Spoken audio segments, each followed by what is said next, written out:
রাতের নিস্তব্ধতা যখন জেকে বসে ঠিক সেই সময় বেজে ওঠে সাইরেন। মুহূর্তে ইসরায়েলি আকাশ প্রতিরক্ষা ব্যবস্থা ব্যস্ত হয়ে পড়ে আসন্ন হামলা প্রতিহত করতে, আর তখনই শুরু হয় নীরব এক যুদ্ধের আয়োজন।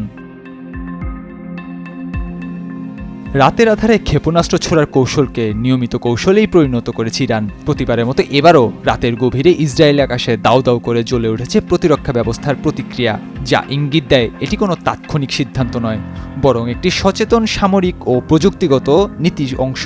এর লক্ষ্য গোপনীয়তা, চমক এবং মানসিক চাপ সৃষ্টি।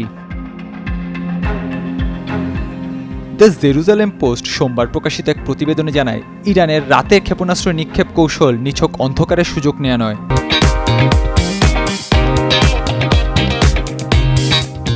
বরং এর পেছনে রয়েছে প্রযুক্তিগত সীমাবদ্ধতা, পরিচালনাগত প্রয়োজন এবং মনস্তাত্ত্বিক প্রভাব তৈরির সুপরিকল্পিত কৌশল।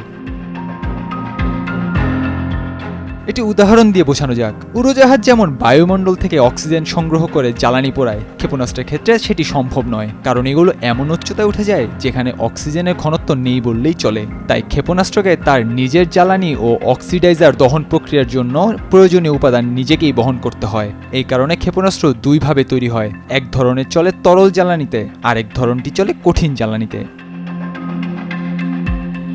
ইরানের অনেক দূরপাল্লার ক্ষেপণাস্ত্র যেমন শাহাব সিরিজ তরল জ্বালানি ভিত্তিক। এসব ক্ষেপণাস্ত্র ছোড়ার আগে জ্বালানি ও অক্সিডাইজার আলাদা ট্যাঙ্কে ভরে নিতে হয়, যা সময় সাপেক্ষ, বিপজ্জনক এবং স্থির লঞ্চ প্যাড এবং কর্মীদের প্রয়োজন হয়।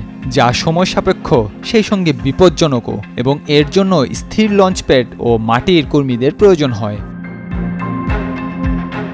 এই প্রস্তুতির সময় ক্ষেপণাস্ত্র সবচেয়ে বেশি ঝুঁকির মুখে থাকে, বিশেষ করে স্যাটেলাইট ও নজরদারি বিমানের পর্যবেক্ষণে। তাই ইরান সাধারণত রাতে এই জ্বালানি ভর্তির প্রক্রিয়া চালায়, যাতে শত্রুপক্ষ সহজে তা শনাক্ত করতে না পারে।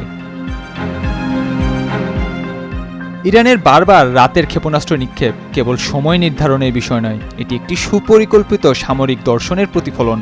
প্রযুক্তিগত বাস্তবতা, কৌশলগত সুবিধা ও মনস্তাত্ত্বিক প্রভাব, এই তিনের সমন্বয়ে তৈরি এই কৌশল ইরান তরল ও কঠিন জ্বালানি চালিত ক্ষেপণাস্ত্র, মোবাইল লঞ্চ প্ল্যাটফর্ম এবং রাতের অন্ধকারকে যে দক্ষতার সঙ্গে কাজে লাগিয়েছে সেটি বলার অপেক্ষাই রাখছে না। নাহিয়ান আরিফিন, নয়া দিগন্ত।